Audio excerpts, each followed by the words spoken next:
अस्सलाम वालेकुम दोस्तों, पठान को अफगान कहते हैं। अफगान इसलिए कहते हैं कि अफगान हजरत सुलेमान अलैहिस्सलाम के एक बेटे का नाम था और इनको जिन्नात की जुबान से प्यार हो गया था। तो उन्होंने अपने वालिद यानी हजरत सुलेमान अलैहिस्सलाम से कहा कि आप जिन्नात को कहिए कि मुझे अपनी जुबान सिखाएं। हजरत सुलेमान अलैहिस्सलाम ने अपने बेटे की दरखास्त कबूल की और जिन्नात को हुक्म दिया कि अफगान को जिन्नात की जुबान सिखाई जाए। वो जुबान बाद में पख्तून की नाम से पहचानी गई।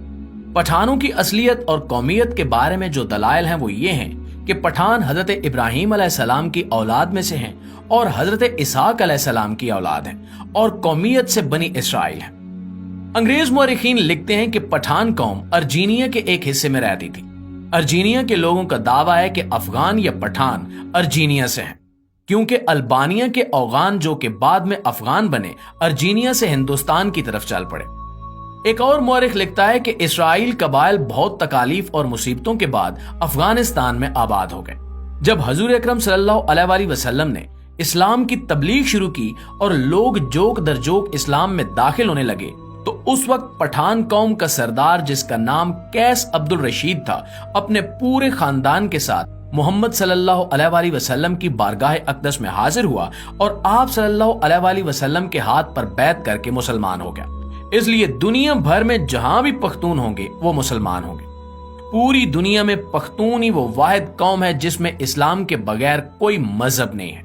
अगर पख्तून से पूछा जाए कि आप पहले मुसलमान हैं या पख्तून, तो जवाब मिलेगा कि मैं 5000 साल से पख्तून हूं और 1400 साल से मुसलमान हूं। दोस्तों, अब सवाल ये पैदा होता है कि अफगान कौम को पठान क्यों कहा जाता है। तो जब काफरों ने मक्का पर कब्जा कर लिया तो हजरत मोहम्मद मुस्तफ़ा सल्लल्लाहु अलैहि वसल्लम ने हजरत खालिद बिन वलीद रजी अल्लाह ताला अन्हु को हुक्म दिया कि जाओ अपने अफगानों को बुलाओ जिहाद के लिए।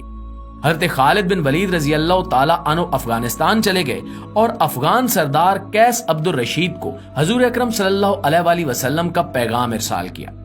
कैस अब्दुल रशीद की क़यादत में लश्कर मक्का मुकरमा की तरफ रवाना हुआ और शाम को सहाबा कराम ने हजूर अकरम सल्लल्लाहु अलैहि वसल्लम को खुशखबरी सुनाई कि अफगानी लश्कर ने आते ही काफिरों का कत्लेआम शुरू कर दिया और तमाम काफिरों का खात्मा कर दिया और मक्का मुकरमा, याद रहे कि यहाँ पूरा मक्का नहीं बल्कि मक्का मुकरमा का कुछ हिस्सा मुराद लिया गया है, जिस पर एक दूसरा कबीला काबिज था, उसको अफगानियों ने फतह कर लिया। तो उसी लम्हे हजूर अकरम सल्लल्लाहु अलैहि वसल्लम की मुबारक जुबान पर ये अल्फाज आए कि बतान। ये लक़ब अफगान कौम को रसूलुल्लाह सल्लल्लाहु अलैहि वसल्लम की तरफ से मिला है। बतान अरबी जुबान का लफ्ज है जिसके मानी है सख्त तरीन लकड़ी, वो लकड़ी जो समंदरी जहाजों में इस्तेमाल की जाती है, जिसे समंदरी पानी भी कमजोर नहीं कर सकता। ये लफ्ज जब बरसगीर पहुंचा तो बतान से पठान हो गया, जैसा कि गोरी से गौरी और सूरी वगैरह। इसके अलावा जब हजरे अस्वद जन्नत का पत्थर चोरी हुआ तो अफगान कबाइल के लोग ही उसे यमन से बड़ी मुश्किलात और जंग के बाद वापस लाए थे। ये भी अहादीस के मफहूम में है कि जिस आखिरी जंगे हिंद का जिक्र है और पेशगोई की गई है कि खिरासान से काले झंडों वाली फौज निकलेगी जो हिंद को फतह करेगी, पुराने जमाने का खिरासान मौजूदा दौर के अफगानिस्तान को कहा जाता है। और इसके साथ ये भी कि पठान कौम दुनिया की सबसे जफाकश कौम है। चाहे रूस, अमेरिका, सिकंदर आजम या चंगेज खान ही क्यों ना हो, इस कौम ने कभी किसी की गुलामी बर्दाश्त नहीं की, जिसकी तारीफ इसके बदतरीन दुश्मन भी करते हैं।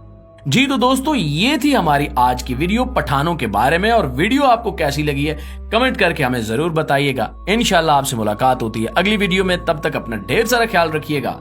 अल्लाह निगहबान।